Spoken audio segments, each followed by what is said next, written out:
Thiruvananthapuram corporation പട്ടം ward UDF സ്ഥാനാർത്ഥി രേഷ്മയ്ക്കൊപ്പം ഞങ്ങളുടെ പ്രതിനിധി മരിയ ചേരുന്നു. കാണാം നിങ്ങളുടെ സ്ഥാനാർത്ഥി.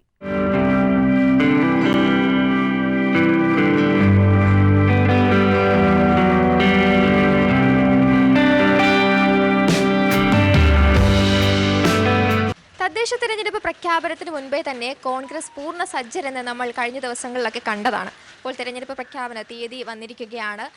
ഓരോ ദിവസവും കോൺഗ്രസ് തങ്ങളുടെ സ്ഥാനാർത്ഥികളെ പ്രഖ്യാപിച്ചുകൊണ്ടിരിക്കുകയാണ്. എല്ലാവർക്കും പ്രാധാന്യം നൽകിക്കൊണ്ടാണ് അവർ തങ്ങളുടെ സ്ഥാനാർത്ഥി പട്ടിക പുറത്തുവിട്ടുകൊണ്ടിരിക്കുന്നത്. ഇപ്പോൾ തിരുവനന്തപുരം കോർപ്പറേഷനിലെ പട്ടം വാർഡിൽ നിന്ന് മത്സരിക്കുന്ന രേഷ്മയാണ് എൻ്റെ ഒപ്പം ഉള്ളത്.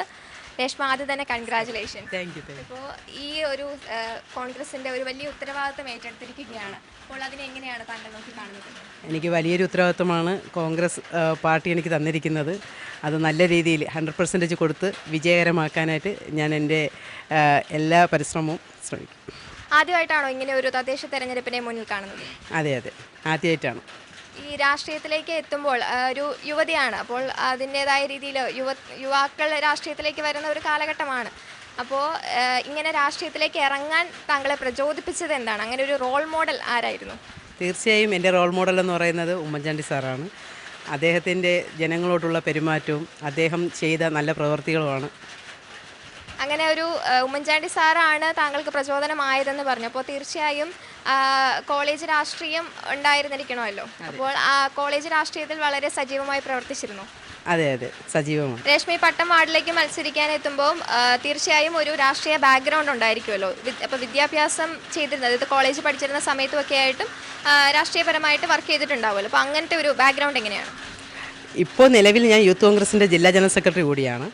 അപ്പോൾ തന്നെ ഒരുപാട് സമരങ്ങളിലൊക്കെ പങ്കെടുക്കേണ്ടി വന്നിട്ടുണ്ട്. നിരവധി കേസുകളുണ്ട്.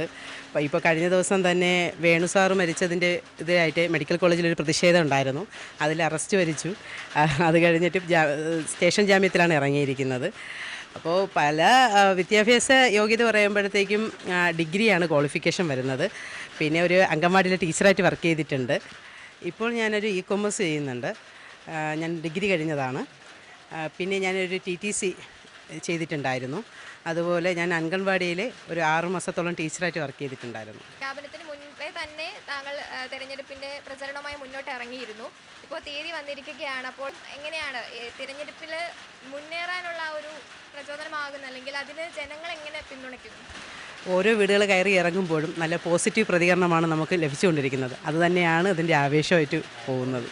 നിലവിൽ ഇപ്പോൾ ഈ വാർഡിലെ പ്രവർത്തനങ്ങളെ താങ്കൾ എങ്ങനെയാണ് ഒറ്റുനോക്കുന്നത്? ഞാനിപ്പോൾ നിൽക്കുന്നത് തന്നെ ഡെപ്യൂട്ടി മേയർ കൂടിയായ ഒരു കൗൺസിലറും ഡെപ്യൂട്ടി മേയറുടെ PK രാജു സാറിൻ്റെ മണ്ഡലത്തിലാണ്. അദ്ദേഹം ഈ ഒരു ഡെപ്യൂട്ടി മേയർ എന്ന നിലയിൽ അദ്ദേഹത്തിന് എന്തൊക്കെ ഇവിടെ ചെയ്യാൻ പറ്റും, എത്രത്തോളം എളുപ്പത്തിന് ചെയ്യാൻ പറ്റും, അതുപോലും ഇവിടെ ചെയ്തിട്ടില്ല. പല സ്ഥലത്ത് പോകാനുള്ള അത്യാവശ്യത്തിന് ഇറങ്ങിയാൽ പോലും ഇപ്പം നേരെ പോകേണ്ട വഴിക്ക് ഇപ്പോൾ ചുറ്റിക്കറങ്ങിയൊക്കെ പോകേണ്ട ഒരു ബുദ്ധിമുട്ട് അവരിൽ അനുഭവിക്കുന്നുണ്ട്. എന്തായാലും രേഷ്മ വളരെ ആഹ്ലാദത്തിൽ സന്തോഷത്തിൽ തന്നെയാണ് ഇപ്പോഴുള്ളത്. ഒപ്പം സഹപ്രവർത്തകരായിട്ടുള്ള ആളുകളുമുണ്ട്. എന്തുതന്നെയാണെങ്കിലും ഈ തെരഞ്ഞെടുപ്പിൽ നല്ലൊരു വിജയം നേടാൻ രേഷ്മയ്ക്ക് ആവട്ടെ എന്ന് ആശംസിക്കുന്നു.